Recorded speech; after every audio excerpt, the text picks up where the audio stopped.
Fala, fiel. Infelizmente o Corinthians entra abaixo no jogo, joga muito ruim o primeiro tempo, melhora no segundo, mas não consegue marcar o segundo gol. O jogo vai para os pênaltis, Fagner e Gil erram as cobranças e com isso o Timão é eliminado. Vamos acompanhar o que o pessoal da Jovem Pan estão falando. Deixo aqui os créditos direitos autorais à Jovem Pan Esportes.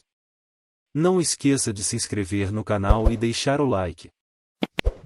O Corinthians está eliminado do Campeonato Paulista 2023. Nós estamos ao vivo na TV Jovem Pan News, também no canal do YouTube Jovem Pan Esportes. Nas penalidades, deu Ituano na Neoquímica Arena em Itaquera.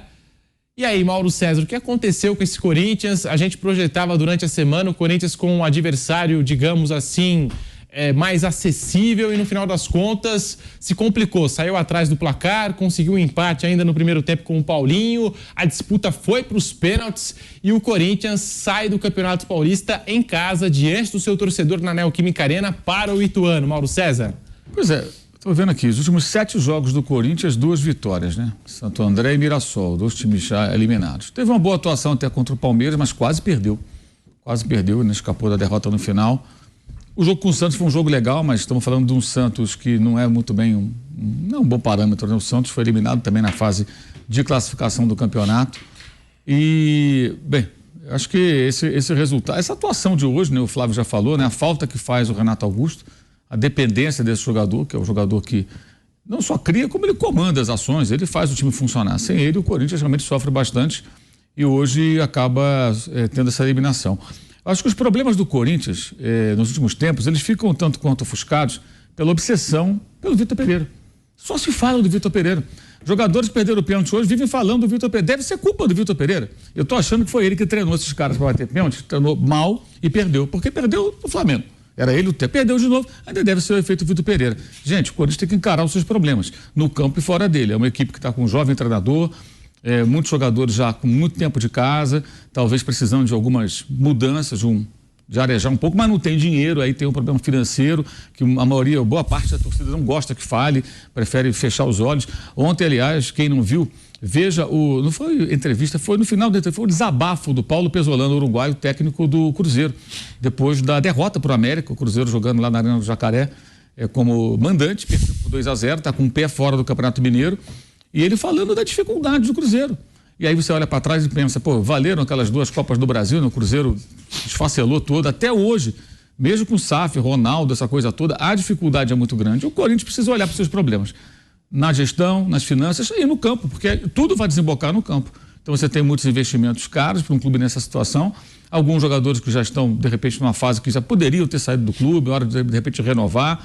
E essa eliminação é um vexame, né? É um tremendo vexame, independentemente do campeonato não ser o mais importante. Por que é um vexame? Porque deu-se importância a isso. A torcida lotou o estádio nos últimos jogos também e tal, aquela empolgação toda. Eu acho que é hora do Corinthians pensar menos nessa coisa do Vitor Pereira, olhar para a sua realidade e tentar se organizar agora para seguir pensando. Vai ter tempo agora para treinar, né? Muito tempo. Até começar o Brasileiro, até começar a sua participação em Copa do Brasil. Libertadores, vai ter um tempo bem razoável para se preparar. Mas são 7 jogos e 2 vitórias em casa contra times eliminados na fase de classificação, que nem flertaram com alguma coisa. E aí sai o Renato Augusto, o time desarma. Até porque o Renato Augusto, já falamos sobre isso na sexta-feira, aqui, foi no Bate Pronto, né, aqui na programação da Jovem Pan. O Renato Augusto é um jogador que tem um histórico de lesões, já não é um garoto, um cara já veterano. Você não vai poder contar com ele todo jogo, não. Então tem que encontrar soluções. E fica feio, né? Ser eliminado. Se fosse ainda pelo menos o São Bernardo, que ontem enfrentou o Palmeiras, time de campanha forte, vendeu o cara da derrota para o Palmeiras, venceu o Corinthians, venceu, mas é o Ituano, gente, que estava com o pé até na zona de rebaixamento do Campeonato Paulista. Eliminou o Santos e agora consegue despachar o Corinthians em Itaquera. É mais uma derrota em Itaquera também, né? Já tem algumas assim esquisitas, né? Guarani do Paraguai, né? Audax, agora essa de hoje do Ituano. Tem já uma coleçãozinha boa também de fiascos do Corinthians ali dentro da Neoquímica Arena. Flávio, vexame do Corinthians, né? Não tem chocante, triste. Derrota nos pênaltis pro Ituano. Sim, chocante, triste, desagradável, coisa inesperada. Não tem o Renato Augusto, meu amigo, qualquer Ituano tira o Corinthians, é complicado. Tá um elenco milionário. E, não dá pra chorar não, viu? No primeiro tempo foi pior, segundo tempo foi melhor, empatou, chegou nos pênaltis e perdeu. Baita papelão, né? Era um dos poucos campeonatos que o Corinthians briga esse ano.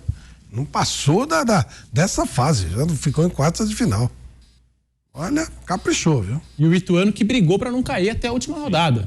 É verdade, e também, domingo passado ele entrou em campo, se ele perde, ele tá rebaixado. Conseguiu a classificação e eliminou o Corinthians em Itaquera. Uma coisa dentro do regulamento, aí, né, sem contestar a classificação do Ituano, só para mostrar como o regulamento do campeonato é maluco, né? O Ituano classificou dessa maneira que vocês descreveram, poderia ter caído no domingo passado e se classificou. Ele ganhou 3 jogos no campeonato até agora, de 13, hoje foi o 13º. Ele pode ser campeão com 3 vitórias. Ele pode empatar. Não pode, né? Difícil, mas Palmeiras assim, não é Corinthians, né? O Palmeiras vai passar por cima dele, vai. Sim, pode assim, na probabilidade, o campeonato permite isso, né? O Ituano pode empatar com o Palmeiras, ganhar nos pênaltis, pode empatar 2 jogos na final, ganhar nos pênaltis e ganhar o campeonato com 3 vitórias. Eu disse que ontem, o Flávio ontem falou que o Corinthians era favorito, mas não seria o Corinthians. Falei favoritinho. Não, então. Falei, o Corinthians é favoritinho. E aí você falei, disse, favoritinho. E aí você disse que esse é um Corinthians sem o Renato Augusto. Logo, já não é mais um Corinthians favorito. Ele era favorito com o Renato Augusto, então o Renato Augusto favoritinho. É isso aí que a gente viu. E eu reafirmo que eu disse aqui ontem. O melhor time, tirando o adversário mais difícil que o Palmeiras teria numa hipotética final, quando ter ganhar ainda do Ituano e tal, é o Bragantino. De 6 rodadas para cá, o Bragantino encaixou. Por quê? Porque demorou mais. Veio um técnico de fora, português, o Pedro Caixinha, não conhecia aqui ainda e tal. Foi se adaptar aos jogadores, ao mercado brasileiro, ao ambiente. Aí ele passou a conhecer os adversários. Então no começo sofreu. Agora, no dia do jogo contra o Palmeiras, por exemplo, aqui em São Paulo, o jogo estava 1-0 para o Palmeiras. E quando o Bruno Lopes fez o segundo gol, já aos 40 e tantos, naquele momento, o Bragantino tinha finalizado 21 vezes e o Palmeiras 7. O Bragantino fazia um excelente jogo, o Bruninho acabando com o Palmeiras, e já era um time em ascensão. Hoje é um time melhor ainda. Pode até dar uma zebra, ser eliminado, mas para mim, ele passa hoje e ele engole o São Paulo depois. Aliás, o São Paulo ou Água Santa. Também não estou muito convencido de que São Paulo seja tão favorito assim.